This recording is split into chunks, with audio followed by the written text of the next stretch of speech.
সবাইকে স্বাগত জানাচ্ছি গ্লোবাল ভিউজে। আপনাদের সঙ্গে আছি আমি সুস্মিতা দাস।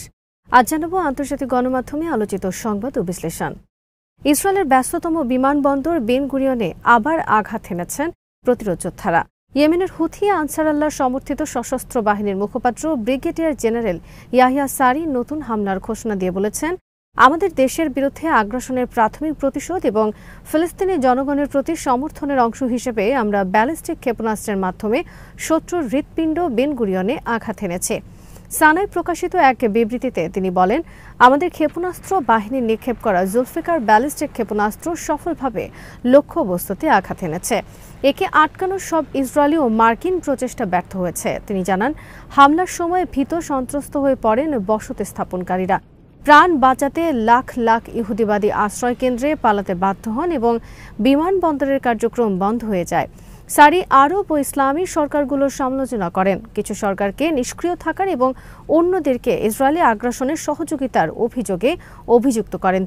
তিনি যুক্তি দেন, এ ধরনের অবস্থান দখলদার ইসরায়েলকে গাজায় অবরোধ জোরদার এবং হামলা বাড়াতে উৎসাহিত করছে, যা দুর্ভিক্ষ তীব্রতর করছে এবং বেসামরিক হতাহতের সংখ্যা বাড়াচ্ছে। ইয়েমেনি মুখপাত্র বলেন, গাজায় নিপীড়িত ফিলিস্তিনি জনগণের দুর্ভোগ আমাদেরকে কার্যকরভাবে ধর্মীয়, নৈতিক ও মানবিক দায়িত্ব পালনে বাধ্য করছে। ইয়েমেনি সশস্ত্র বাহিনী প্রতিশ্রুতি দিয়েছে, যতক্ষণ না ইসরায়েলি বাহিনী তাদের বর্বর হামলা বন্ধ করবে এবং গাজার ওপর থেকে অবরোধ তুলে নেবে, ততক্ষণ তারা গাজাকে সমর্থন দিয়ে এ ধরনের অভিযান চালিয়ে যাবেন।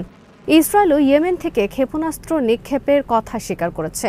ইসরায়েলি গণমাধ্যম জানিয়েছে, ইয়েমেনি ক্ষেপণাস্ত্র নিক্ষেপের পর বেন গুরিয়ন বিমানবন্দরের কার্যক্রম বন্ধ হয়ে যায়। ফিলিস্তিনি প্রতিরোধ আন্দোলন হামাস আন্তর্জাতিক সম্প্রদায়ের প্রতি আহ্বান জানিয়েছে, তারা যেন ৭০০ দিনের গণহত্যার প্রেক্ষাপটে ইসরায়েলকে দৃঢ়ভাবে প্রতিহত করার পদক্ষেপ নেন। গণহত্যার ৭০০তম দিনকে কেন্দ্র করে প্রকাশিত এক বিবৃতিতে হামাস বলেছে, ইসরায়েল যদি কঠিন মূল্য না দিয়ে পার পেয়ে যায়, তবে তারা সব আন্তর্জাতিক অবস্থান ও প্রতিবাদের প্রতি উদাসীনতা অব্যাহত রেখে অপরাধ চালিয়ে যাবে। হামাস আরও বলেছে, বিশ্ব সমকালীন ইতিহাসের সবচেয়ে জঘন্য গণহত্যার সাক্ষী হয়েছে। এ পর্যন্ত আন্তর্জাতিক সম্প্রদায় যে কেবল নিন্দাসূচক বিবৃতিতে সীমাবদ্ধ থেকেছে, বর্বর এই হামলার প্রেক্ষিতে এখন তা আর যথেষ্ট নয়। ইসরায়েলি দখলদারের বিরুদ্ধে এখন কঠিন প্রতিরোধমূলক পদক্ষেপ এবং শাস্তিমূলক ব্যবস্থা জরুরি। ইসরায়েলি প্রধানমন্ত্রী বেঞ্জামিন নেতানিয়াহুর নির্দেশে একটি সন্ত্রাসী সেনাবাহিনীর চালানো এ নির্মম হামলাকে হামাস নিধনযোগ্য হিসেবে অভিহিত করেছে। যুদ্ধে এখনও পর্যন্ত ৬৪,৩০০ ফিলিস্তিনি নিহত হয়েছেন, যাদের বেশিরভাগই নারী ও শিশু। এছাড়া হাজারো মানুষ নিখোঁজ, কেউ ধ্বংসস্তূপের নিচে আটকা পড়েছেন, কেউ বা জোরপূর্বক গুমের শিকার। হামাস জানিয়েছে, সর্বাধিক প্রাণহানি ও দুর্ভোগ সৃষ্টির জন্য প্রায় সম্পূর্ণভাবে গাজায় জরুরি সরবরাহ প্রবেশ বন্ধ করে দিয়ে ইসরায়েল ক্ষুধাকে অস্ত্র হিসেবে ব্যবহার করছে। যুক্তরাষ্ট্রের তীব্র সমালোচনা করে সংগঠনটি বলেছে, তারা গণহত্যামূলক অপরাধ অব্যাহত রাখার জন্য পুরোপুরি দায়ী, কারণ ওয়াশিংটন ইসরায়েলি শাসক গোষ্ঠীকে নজিরবিহীন রাজনৈতিক ও সামরিক সহায়তা দিয়ে আসছে। একই সঙ্গে হামাস আন্তর্জাতিক সম্প্রদায়ের বিভিন্ন প্রান্তে গাজাবাসীদের সমর্থনে গড়ে ওঠা সচেতনতা ও সহায়ক কর্মকাণ্ডের প্রশংসা করেছে। বিশেষভাবে তারা গ্লোবাল সুমুদ ফ্লোটিলার প্রশংসা করেছেন। কয়েক দশকের মধ্যে বৃহত্তম এই সামুদ্রিক মিশন ইসরায়েলি অবরোধ ভাঙার লক্ষ্যে গাজার উদ্দেশ্যে দুঃসাহসিক যাত্রা অব্যাহত রেখেছে। উগ্র ইহুদিবাদী ইসরায়েলি মন্ত্রী ইতামার বেন গাভিরের হুমকি উড়িয়ে দিয়ে এর তীব্র নিন্দা জানিয়েছে গ্লোবাল সুমুদ ফ্লোটিলা। আয়োজকরা বলেছেন, এই হুমকির উদ্দেশ্য হচ্ছে গাজায় মানবিক সহায়তা পৌঁছে দিতে প্রস্তুত কর্মীদের ভয় দেখানো। এক বিবৃতিতে তারা জানান, বহরে অংশগ্রহণকারীদের ভয় দেখানো এবং তাদের সন্ত্রাসী হিসেবে চিহ্নিত করা হবে বলে বেন গাভির যে হুমকি দিয়েছেন তা আমরা দৃঢ়ভাবে প্রত্যাখ্যান করছি এবং এর তীব্র নিন্দা জানাচ্ছি। এর আগে বেন গাভির সুমুদ ফ্লোটিলার কর্মীদের সন্ত্রাসী ঘোষণা করার এবং তাদের নৌযান বাজেয়াপ্ত করার পরিকল্পনার কথা জানিয়েছিলেন। এর জবাবে ফ্লোটিলা জানিয়েছে, আমাদের মিশন মানবিক, আইনসম্মত ও অপ্রতিরোধ্য। আয়োজকরা বলেছেন, এ ধরনের বক্তব্য আন্তর্জাতিক মানবিক আইন ও জেনেভা কনভেনশনের লঙ্ঘন। তারা ইসরায়েলি আগ্রাসন উপেক্ষা করে মানবিক মিশন চালিয়ে যাওয়ার দৃঢ় অঙ্গীকার পুনর্ব্যক্ত করেন। বিবৃতিতে আরও বলা হয়, ইসরায়েল বহুদিন ধরেই ফিলিস্তিনি জনগণকে অপরাধী হিসেবে দেখিয়ে তাদের উপর নির্যাতন চালিয়ে এবং তাদের মানবিক মর্যাদা কেড়ে নিয়ে এ ধরনের কৌশলকে অস্ত্র হিসেবে ব্যবহার করছে। ফ্লোটিলা জানায়, আমাদের ভয় দেখানোর সাম্প্রতিক এই চেষ্টা আসলে সেই একই সহিংস কৌশলেরই অংশ, যা ফিলিস্তিনি বেসামরিক মানুষ, সাংবাদিক, চিকিৎসাকর্মী ও আন্তর্জাতিক কর্মীদের বিরুদ্ধে বিরুদ্ধে ব্যবহার করা হয়েছে। যারা বর্ণবাদ ও গণহত্যার বিরুদ্ধে দাঁড়াতে সাহসী দেখিয়েছে তাদেরকে বিভিন্ন উপায়ে ভয় দেখানোর চেষ্টা করেছে ইসরায়েল। গ্লোবাল সুমুদ ফ্লোটিলা বলেছে তারা ঐক্যবদ্ধভাবে গাজায় জরুরি খাদ্য, পানি ও চিকিৎসা সামগ্রী পৌঁছে দিতে প্রতিশ্রুতিবদ্ধ। বর্তমানে গাজার মানুষ গণহত্যা, দুর্ভিক্ষ ও ভেঙে পড়া স্বাস্থ্য ব্যবস্থার এক ভয়াবহ সংকট অতিক্রম করছে, যা ইসরায়েলের অবৈধ অবরোধের ফল। তারা আন্তর্জাতিক সম্প্রদায়, জাতিসংঘ ও সব সরকারের প্রতি আহ্বান জানিয়েছেন যেন তারা ফ্লোটিলার নিরাপদ গাজামুখী যাত্রা নিশ্চিত করার ব্যবস্থা গ্রহণ করেন। গত সপ্তাহের শুরুতে সুমুদ ফ্লোটিলা বার্সেলোনা থেকে যাত্রা শুরু করে। এতে ৪৪টি দেশের প্রায় ২০০ জন কর্মী, রাজনীতিবিদ ও শিল্পী অংশ নিয়েছেন। রোববার তিউনিসিয়া থেকে বহটির গাজার উদ্দেশ্যে রওনা হওয়ার কথা রয়েছে। এর মূল লক্ষ্য হচ্ছে মানবিক সহায়তা পৌঁছে দেওয়া এবং চলমান ইসরায়েলি অবরোধকে চ্যালেঞ্জ করা।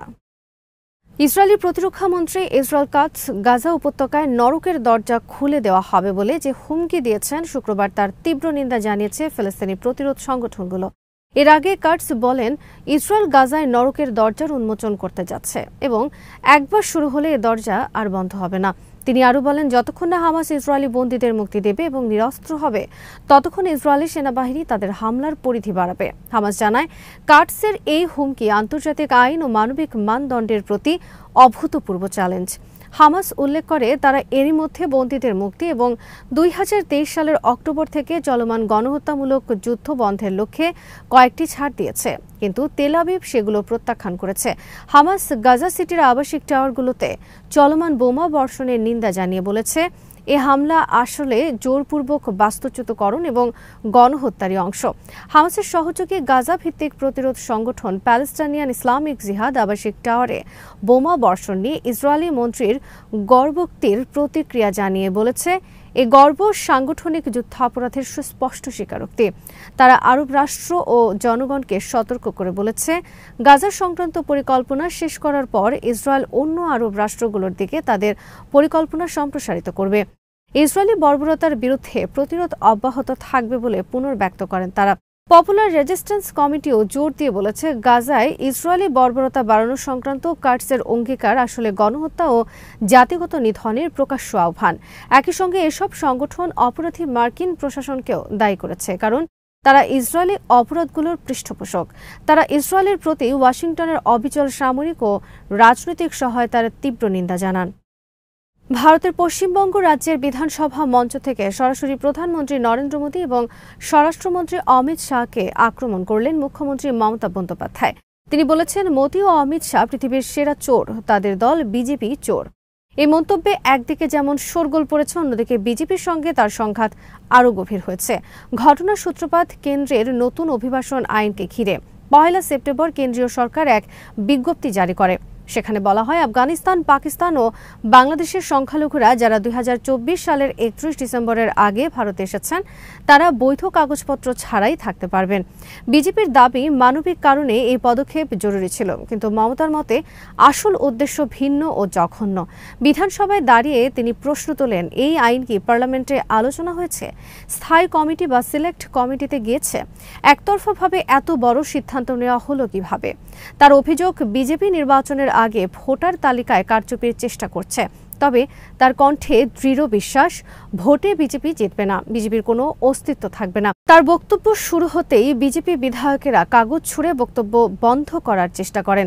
শেষ পর্যন্ত স্পিকার ৪ বিজেপি বিধায়ককে সাসপেন্ড করতে বাধ্য হন।